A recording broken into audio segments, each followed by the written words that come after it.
Praise the lord. కరుణా వాత్సల్యపూర్ణుడైన యేసుక్రీస్తు ప్రభుల వారి పరిశుద్ధ నామములో మీకు కృప, సమాధానము, కనికరము విస్తరించునుగాక. ఈ దినపు యేసయ్య జీవపు మాట 25వ కీర్తన 16వ చరణం. నా వైపు తిరిగి నన్ను కరుణింపుము.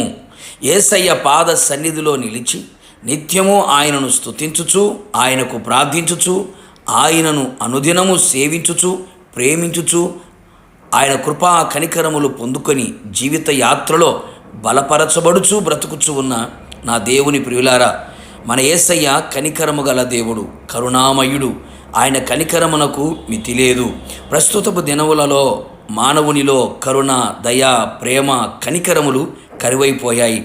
పగ, ప్రతీకారాలు, ద్వేషం, అసూయలు, మత్సరములతో మానవుడు నింపబడి జీవించుచున్నాడు.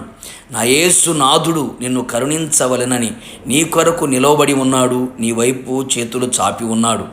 నేను ఏకాకిని బాధపడువాడను. నా హృదయ వేదనలు విస్తారములు. ఇక్కట్టులో ఉన్నాను. నా బాధను, నా వేదనను కనుగొనుము. నా వైపు తిరిగి నన్ను కరుణింపుము అని భక్తుడు విలపించుచు ఉన్నాడు, ప్రార్థించుచున్నాడు. నా ప్రియ దేవుని బిడ్డ, నీవు కూడా ఈ స్థితిలో కనబడుచున్నావా? అందరూ ఉన్నా, అన్నీ ఉన్నా ఒంటరి తరముతో కృంగి నలిగి విసికి వేసారిపోతున్నావా?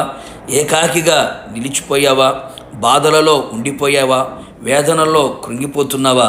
నా యేసయ్య నీ వైపు తిరిగి నిన్ను కరుణించి నీ సమస్త బాధలలో నుండి విడిపించి, నిన్ను ప్రేమించి, నిన్ను ధైర్యపరిచి, నిన్ను బలపరచును. దేవా, పాపినైన నన్ను కరుణించు అని సుంకరి ప్రార్థించెను.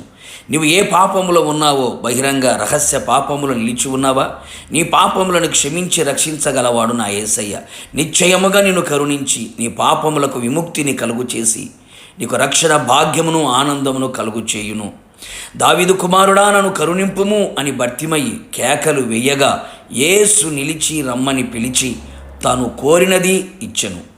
తన గ్రుడ్డితనమును తొలగించెను. నిశ్చయముగా నిన్ను కూడా కరుణించి అవిశ్వాసులైన వారి మనోనేత్రములను యుగ సంబంధమైన దేవత గ్రుడ్డితనము కలుగు చేయగా, దేవుని ఆశ్చర్యమైన సంగతులను చూడనివ్వకుండా గ్రుడ్డివారై ఉండగా యేసు నీ వైపు తిరిగి నీ మనోనేత్రములను వెలిగించునుగాక.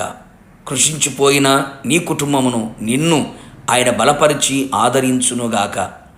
నన్ను కరుణింపుము దేవా, నన్ను కరుణింపుము దేవా అని ఆయన పాద శరణమును కోరి ఆయన రెక్కల నీడలో నువ్వు చేరినట్లయితే నిశ్చయముగా ఆకాశం నుండి ఆజ్ఞ ఇచ్చి నిన్ను కరుణించి సమస్తం నుంచి ఆయనను విడిపించునుగాక.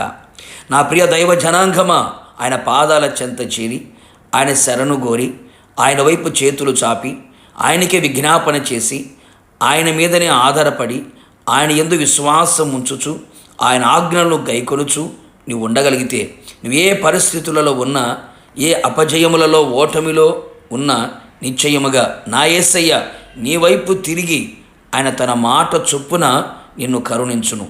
తన కృప చొప్పున నిన్ను కరుణించును. కరుణా కటాక్షములను నీకు కిరీటముగా ధరింపచెయ్యును. తన రాకడలో ఆయనతో కూడా ఉండునట్లు నిన్ను కరుణించును గాక. ప్రార్థన. అత్యంత కృపగలిగిన మా ప్రియ పరలోకపు తండ్రి, నీ పరిశుద్ధమైన పాదములకి కృతజ్ఞతాస్తుతులు చెల్లించుచు ఉన్నాం. నమ్మదగిన దేవుడవు, మంచి దేవుడవు ప్రభువా, మీరు మా వైపు తిరిగి మమ్మను కరుణించుము అని ఎంతమంది అయితే ప్రభువా మీ పాద సన్నిధిలో అర్జించుచున్నారో, ప్రార్థించుచున్నారో, నిశ్చయముగా మీరు వారి వైపు తిరిగి కరుణించమని ప్రార్థిస్తున్నాం. వారి కన్నీళ్లను తొడవండి, బాధల నుంచి విడుదల కలుగు చేయండి. వారికి తోడుగా మీరు నిలిచి ఉండండి. అన్ని విధాలుగా ఆదరించి, ధైర్యపరిచి, బలపరిచి, ఉజ్జీవపరిచి, నూతనపరిచి, వారి మనోనేత్రములు వెలిగించి వారందరినీ కూడా మీరు రాకడ సిద్ధపరచబడినట్లుగా కృపదయిచ్చేయమని, కరుణించమని మీ పాదాలకు అప్పగించుకుంటూ యేసు నామములో అడిగి పొందుకున్నాము తండ్రి, ఆమేన్. నిశ్చయముగా మీ వైపు, మీ కుటుంబం వైపు ఆయన తిరిగి కరుణించును గాక. God bless you.